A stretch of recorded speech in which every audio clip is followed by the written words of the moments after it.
Text 48. O best of the Kuru warriors, no one before you has ever seen this universal form of mine.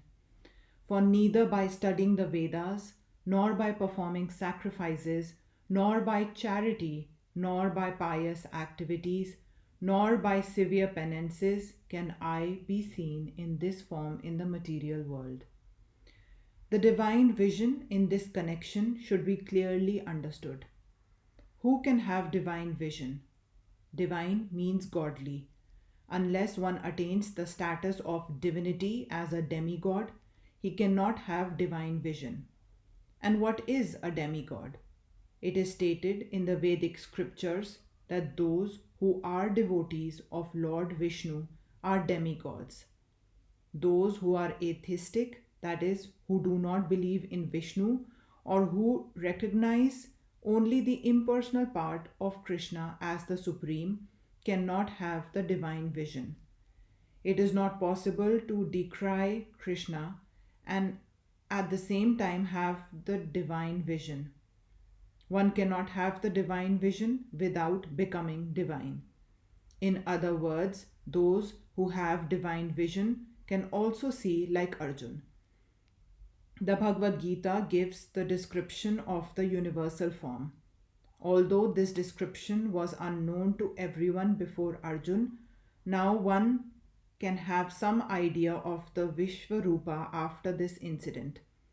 Those who are actually divine can see the universal form of the Lord. But one cannot be divine without being a pure devotee of Krishna.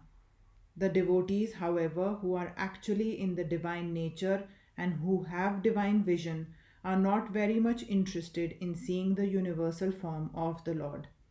As described in the previous verse, Arjun desired to see the four-handed form of Lord Krishna as Vishnu, and he was actually afraid of the universal form. In this verse, there are some significant words, just like Veda, Yajna Dhyanaha, which refers to studying Vedic literature and the subject matter of sacrificial regulations. Vedas refer to all kinds of Vedic literature, such as the four Vedas, Rig Veda, Yajur Veda, Sam Veda, and Atharva Veda, and the 18 Purans, the Upanishads, and the Vedanta Sutra. One can study these at home or anywhere else. Similarly, there are sutras, Kalpa Sutras and Mimasa Sutras for studying the method of sacrifice. Dhanaya refers to charity which is offered to a suitable party, such as those who are engaged in the transcendental loving service of the Lord, the Brahmanas and the Vaishnavas. Similarly, pious activities refers to the Agnihotra and the prescribed duties of the different castes.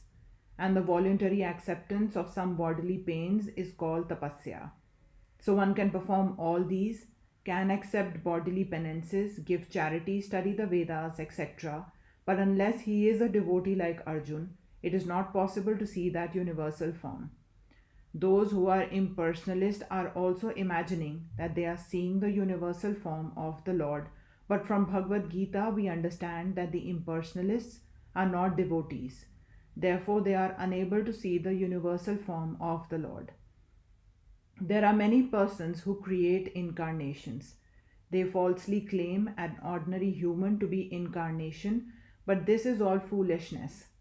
We should follow the principles of Bhagavad Gita, otherwise there is no possibility of attaining perfect spiritual knowledge. Although Bhagavad Gita is considered the preliminary study of the science of God, still it is so perfect that it enables one to distinguish what is what. The followers of a pseudo-incarnation may say that they have also seen the transcendental incarnation of God, the universal form, but that is unacceptable because it is clearly stated here that unless one becomes a devotee of Krishna, one cannot see the universal form of God.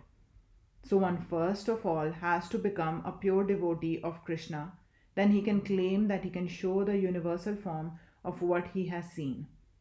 A devotee of Krishna cannot accept false incarnations or followers of false incarnations.